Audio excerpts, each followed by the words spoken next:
तो बातों की अगर बात है तो भाई बात अगर आपको करनी आती है तो मुझे भी तो करनी आती है। मैं आपका सम्मान करूंगा, बट मेरे कहने का मतलब कि जो मेरे विरुद्ध में बातें होगी तो सफाई देने के लिए मैं भी तो आपका तुलना करूंगा ना कि भाई आप ये हो तो मैं ये हूँ। समस्या यही क्या कि खेसारी के पास जितनी भीड़ आ रही है उसकी आधी भी नहीं बटोर पाते हैं लोग। नहीं इसके बहाने निरहू ने एक बड़ी यादव कम्युनिटी को टारगेट किया है और गुस्सा भी उसको लेकर एक समुदाय विशेष को यदमुल्ला उन्होंने कह दिया भाजपा के नेताओं को। खेसारी लाल यादव हैं, निकलने वाले हैं, प्रचार का आज अंतिम दिन है और मसरूफियत बहुत ज़्यादा है, तो बेड वाला इंटरव्यू हो रहा है। प्रचार तो आपका धुआंधार चल रहा है, तो पूछना व्यर्थ ही है कि कैसा चल रहा है। यह बहुत भीड़ की वजह से थोड़ा सा गाड़ी बढ़ ही नहीं रही है, कहीं भी जहाँ भी उतरो वहीं से रोड शो शुरू हो जाता है। वहीं इतनी काफिला हो जाती है कि समझ ही नहीं आता है कि आदमी किधर जाए। तो मैं थोड़ा सा हो रहा हूँ, बट ठीक है, लोगों का प्यार है, आशीर्वाद है, स्नेह है, तो अच्छा भी लग रहा है कि चलो आज आदमी यही कमाया है। और सबसे बड़ी पूंजी तो हमारी ऑडियंस ही है, इसके अलावा पैसे दौलत तो सबके पास होते हैं। सुनने में आ रहा है कि 2-2, 3-3 बजे तक आपका सोना नहीं हो पाता है। मैं रात ही 4 बजे सोया हूँ अभी, और 3:30 6:30 बजे उठ गया। तो है, बट ठीक है, ये जिम्मेदारी है, उसको निभाने के लिए आपको ऊर्जवान तो बनना पड़ेगा, चाहे विषय कोई भी हो। ये देखिए बाहर बैठे हुए, लेकिन तमाम बाहर ये कम से कम 1000 लोग खड़े हुए हैं कमरे में, किसी तरह से इंटरव्यू हो पा रहा है। ये आपने चुनाव लड़ने का फैसला किया, जो आपके तमाम दोस्त होने का दावा करते थे वो बिल्कुल पीछे ही पड़ गए। नहीं नहीं, ठीक है, उनका अपना विषय है, वो मेरे पीछे पड़े हैं कि क्या है ये मेरे लिए मायने नहीं रखता है। बट वो मेरे बड़े भाई हैं, ये मेरे लिए मायने रखता है। और यहाँ लड़ाई हमारी उनसे नहीं है, वो लोग बड़े भाई हैं, ठीक है। चुनावी माहौल में हर आदमी एक दूसरे को बोलता है, कहता है, क्योंकि वो जिस पार्टी में है भाई उस पार्टी के कहीं ना कहीं कार्यकर्ता भी हैं, तो उनको तो अपने पार्टी की बुराइयों को में भी अच्छाई ढूंढना है, और अपने अपने अंदर भी बुराई है, उसके बावजूद भी दुनिया को बुरा बोलना है। खुद तो सांसद विधायक बन गए हैं और खेसारी लाल अगर चुनाव लड़ रहे हैं तो उसमें समस्या उनको क्यों हो रही है भाई? आप भी तो लड़े हो चुनाव। नहीं, समस्या अब ये तो उनसे ही पूछिए कि समस्या उनको क्या है, क्योंकि मैं तो उनको अपनी समस्या में नहीं रखता। मैं मुझे लगता है कि मैं उनको हमेशा से सम्मान देता हूँ। हाँ, बातों का जवाब देना मेरा कर्तव्य है, क्योंकि मैं जिंदा हूँ तो मुझे समझ में आता है। तो बातों की अगर बात है तो भाई बात अगर आपको करनी आती है तो मुझे भी तो करनी आती है। मैं आपका सम्मान करूंगा, बट मेरे कहने का मतलब कि जो मेरे विरुद्ध में बातें होगी तो सफाई देने के लिए मैं भी तो आपका तुलना करूंगा ना कि भाई आप ये हो तो मैं ये हूँ।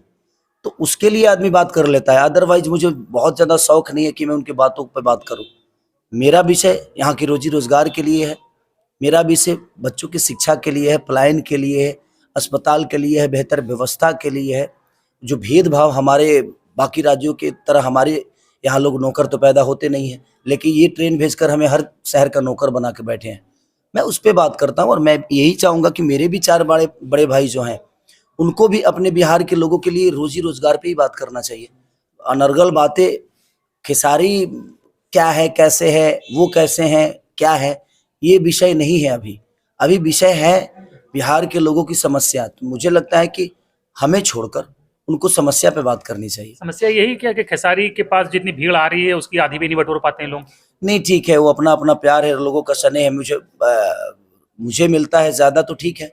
ये तो लोगों का प्यार है, जब मुझे इतना जन सैलाब मिल रहा है, वो भी अपनी जगह पे बिल्कुल सही है कि उनमें भी जो आती है उनके अपने सपोर्ट, और एक एज ए कलाकार के तौर पे उनके पास लोग आ रहे हैं। वो जहाँ भी प्रचार करने जा रहे हैं तो वो एक कलाकार के तौर पे आ रहे हैं। मेरे यहाँ जो भीड़ है एज ए प्रत्याशी भी है और कलाकार भी है, तो दोनों मिक्सअप है। आपके बहाने निरहू ने एक बड़ी यादव कम्युनिटी को टारगेट किया है और गुस्सा भी उसको लेकर एक समुदाय विशेष को यदमुल्ला उन्होंने कह दिया भाजपा के नेताओं को खुश करने के लिए। देखिए, मेरे कहने के मतलब कोई भी मुसलमान हो या हिंदू हो, हम तो सबसे पहले इंसान है ना।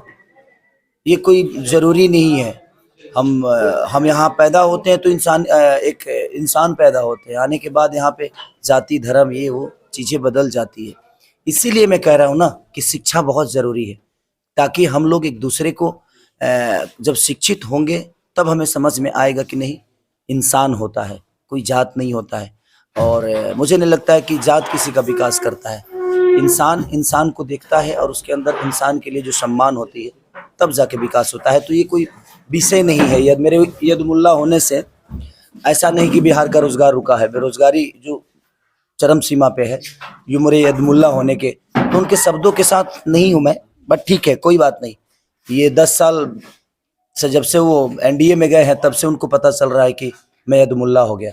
उससे पहले तो वो भी कई सारी मुसलमानी कैरेक्टर में फिल्म कर चुके हैं। तो अगर उनको ज़्यादा प्रॉब्लम मुसलमान भाइयों से था तो ऐसा उनको काम ही नहीं करना चाहिए था पहले। अगर शुरू से सनातनी है आप, तो आपने ऐसा क्यों किया? आपको ट्रेंडिंग स्टार किसने बनाया?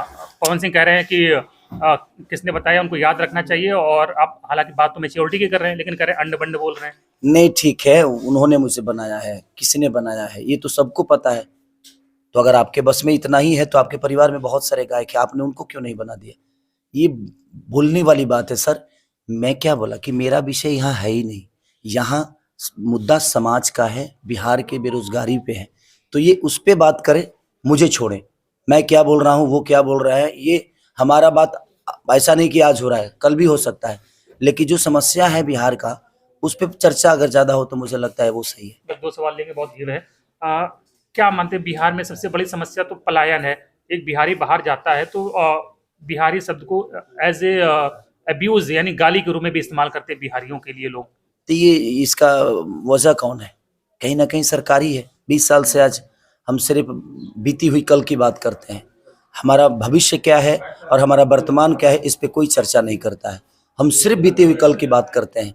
खेसारी गरीब था लेकिन अमीर बना तो दुनिया को बता रहा है ना कि हाँ भाई मेरे पास है, भगवान ने दिया।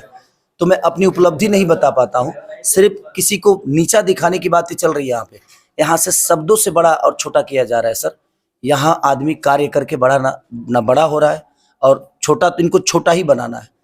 आप पूरी दुनिया के नज़र में डाल दिए कि हम जंगल राज के हिस्सा हैं। आज बाहर के व्यापारी भी डरते हैं हमारे राज्य में आने से। तो मुझे लगता है कि उनको ये सोचना चाहिए कि आप बदनाम किसको कर रहे हैं। जंगल राज की बात करते थे, एक तरह से पूरे बिहार को ये अभी भी बदनाम करने का प्रयास है। सर उनके पास वही है, काम तो किए नहीं तो अपना काम कहाँ से गिनाएंगे? मैं यही तो कह रहा हूँ कि आप किसी के नाम लेने से पहले या किसी को बदनाम करने से पहले आप अपनी उपलब्धि गिना दो कि आपने बिहार को क्या दिया है। तो इनके पास कोई जवाब ही नहीं है, तो सिर्फ ये बात करेंगे और ये सिर्फ किसी पे पर्सनल अटैक करते हैं कि ताकि दुनिया उस शब्द के साथ दूसरे दिशा में चली जाए और इनसे विकास की बातें कोई ना पूछे। एक आखिरी सवाल, यूपी में कहा गया कि बुलडोजर से क्राइम खत्म हो गया, बुलडोजर एक्शन के आप समर्थक हैं? देखिए, मैं कहता हूँ कि मैं किसी चीज़ का समर्थक जो बेहतर है उसके लिए हूँ, जो नहीं है उसके लिए कभी नहीं रहा। जिसके भी घर टूटते हैं वो कहीं ना कहीं भाई मेहनत और खून पसीने से कमाए हुए घर होते हैं।